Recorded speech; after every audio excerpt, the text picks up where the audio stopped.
ऊर्जावान युवा ही लक्ष्य पाने में सक्षम। बिमल। भगोहर वजीरगंज में एक कैंडर कैंप का आयोजन किया गया।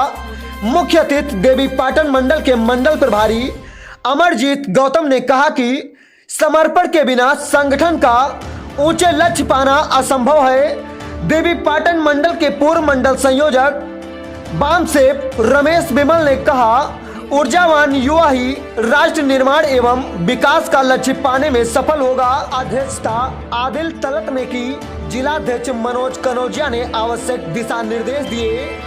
महासचिव प्रदीप शर्मा, राम शरण गौतम, जगदीश चौहान, रामकरण भारती, आत्माराम मौर्य, उत्तम मौर्य, जीपी आनंद, बीपी विवेक, करताराम भारती, डॉक्टर गोपाल सिंह, हरपाल सिंह, सतीश पांडे, सुधीर तिवारी, भारत भूषण, नौशाद खां, पालू खान, नसीम खां आदि लोग कार्यक्रम में मौजूद रहे। सोनू खान ने कार्यक्रम का संचालन किया। गोंडा से काशीराम मौर्य के साथ जनक्रांति न्यूज 24। उस समय आज की तरीके मोबाइल तो था नहीं कि आज ऐसे टक दे कर लो और खोज लो बाबा साहब कौन थे, एक प्रश्न लिखो या बोलो बाबा साहब कौन से, सब सारी चीजें आ जाएगी। लेकिन उस समय ऐसा तो कोई जो है ऐसा कोई टेक्निक का वो था नहीं, आइडिया तकनीकी विचार ऐसा आइडिया था नहीं और लोगों को जानकारी नहीं हुई।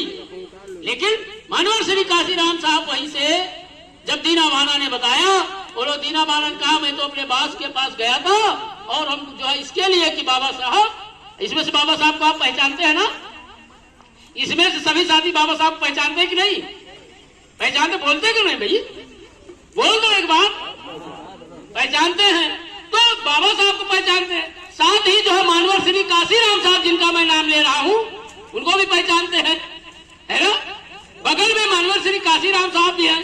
तो ये दोनों हस्तियां यानी यहाँ पर annihilation of the caste, annihilation of the caste यानी जातियों का उच्छेद, यानी ये देश जिन बीमारियों से ग्रसित था, ये देश जिन बीमारियों से ग्रसित था, उस किताब का नाम क्या था, यानी अनटचेबिलिटी से ग्रसित था, जातिवाद से ग्रसित था, कास्टिज्म से ग्रसित था।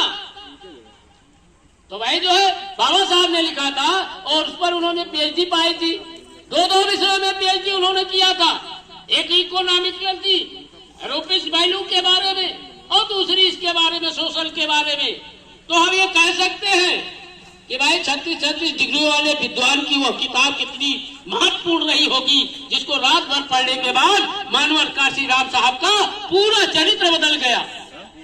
वो एक ऑफिसर से वो बहुजनों के नायक बन गए। उन्होंने बहुजन नामक संकल्पना की नींव डाली। अब बहुजन क्या था उनके समय में, जो बहन जी ने सर्जन किया है वो बहुजन मानवर काशीराम साहब का क्या था, वो बहुजन मानवर श्री काशीराम साहब का। उन्होंने कहा कि मान लीजिए 100% सोशल सिस्टम में 100% कोई चीज है, 100 लोग हैं, 100 लोग 100 लोग हैं, तो 100 लोगों में 15 लोग जो है काउंटिंग मेथड यानी गणना के मेथड में उन्होंने कहा 15% में ये अपर कास्ट के लोग हैं। उन्होंने आइडिया लगाया, बताया और उसके बाद कहा कि 85% में जो है जो लोग हैं वही जो है बहुजन है, वही 85% जो है बहुजन संकल्पना उन्होंने दी। उन्होंने कहा चाहे वो जो पूंजीगत संसाधनों पर